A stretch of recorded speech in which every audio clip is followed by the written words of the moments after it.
Hello guys, હું છું તૃપ્તિ વાછાણી. આજે વાત કરીશું કર્મનો સિદ્ધાંત અને કર્મનો સિદ્ધાંત. કર્મો કેવા હોવા જોઈએ કે આપણે બધાને ખબર છે કે આપણે જેવું કર્મ કરીએ એવું ફળ ભોગવવું પડે છે. આમ આ પૃથ્વી ઉપર આપણે મનુષ્ય દેહ ધારણ કર્યો છે, તો એની અંદર આપણે જેવું કર્મ કરશું એવું ફળ આ જન્મ નહીં તો ઓલા જન્મારે ભોગવવું જ પડશે.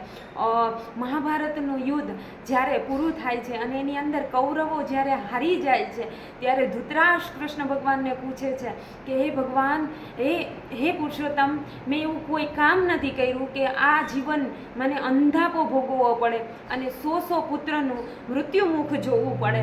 ત્યારે કૃષ્ણ ભગવાન તેમને દિવ્ય દ્રષ્ટિ આપે છે. એ દિવ્ય દ્રષ્ટિની અંદર ધૃતરાષ્ટ્ર જોવે છે પોતાનો 1 જન્મારો, 2 જન્મારો, એવી રીતના 10 જન્મારો, 20 જન્મારો અને 50 જન્મારો. 50મો જન્મારો જ્યારે જોવે છે ત્યારે દિવ્ય દ્રષ્ટિથી એ જોવે છે કે પારધી ઝાડ હલાવતો હોય, ઝાડની અગ્નિમાં હજારો પક્ષીઓ, પંખીઓ આંધળા થાય છે અને એકની ડોકી એ પારધી એકની ડોકી મળે છે, 2ની ડોકી મળે છે, એવી રીતના 10ની, 20ની, 50ની અને 100મી ડોકી મળે છે. ત્યારે ધૃતરાષ્ટ્રને ભાન થાય છે કે એ પારધી બીજું કોઈ નહીં, હું જ છું. ત્યારે ભગવાનને એક પણ સવાલ નથી કરતા અને પોતે સ્વીકારી લે છે કે મારા કર્મોનું જ આ મને ફળ મળેલું છે, કે જેવું કર્મ કરીએ એવું જ ફળ મળે. એટલે એક પણ સવાલ કરતા નથી ભગવાનને. એટલે આપણે બી મનુષ્ય છીએ, આપણે જેવું કર્મ કરીએ એવું ફળ ભોગવવું પડે છે.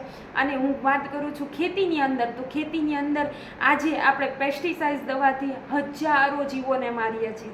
સવારથી સાંજ સુધીમાં હજારો જીવોના ગુનેગાર બનીએ છીએ અને એ પાપ આપણા માથે લઈએ છીએ. તો એ પાપથી આપણે બચવું હોય તો આપણે શું કરવું પડે? આપણે ઓર્ગેનિક ખેતી કરવી જોઈએ, સજીવ ખેતી કરવી જોઈએ. કે ભગવાને જે સૃષ્ટિમાં આપણે આપ્યા છે, જેવી સૃષ્ટિ આપી છે, આપણે એમના હકદાર નથી, ખાલી અહીંયા ભોગવવા માટે આવ્યા છીએ, આપણે એમના માલિક નથી. એટલે આપણે બધાએ સાથે મળી અને આ સૃષ્ટિની રચના, સૃષ્ટિ છે એમની ધ્યાન રાખવું જોઈએ. અને બધા મારો જે આ મંતવ્ય તમને કેવો લાગ્યો એ ખાસ કરીને કોમેન્ટમાં લખજો કે કેટલાને આપણે ઓર્ગેનિક ખેતી કરવી જોઈએ અને આપણે આ બધાથી જે જીવોનું પાપ આપણે આપણા માથે ના લેવું જોઈએ. તો થેન્ક્સ.